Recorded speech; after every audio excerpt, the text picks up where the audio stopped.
Dito daw. Ayan doon na sila. Ayan mo na. Dito lang tayo. Baby. Andun si ate. Sunod. Sunod tayo daw kay mama. Hello guys. Ayan, pupunta po kami sa school ng mga bata, ng mga pamangkin ko.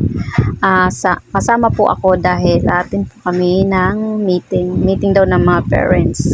Sumama lang po ako dahil tatlo nga po sila, baka di kayanin ng kapatid ko kasi yung bunso malikot. Ayan, babantayan ko habang nandun yung kapatid ko umatin sa meeting ng pamangkin ko ng isa niyang anak. Yung isa wala namang meeting, yung panganay yan. At nandito na po kami. Ayan, papasok na kami sa school.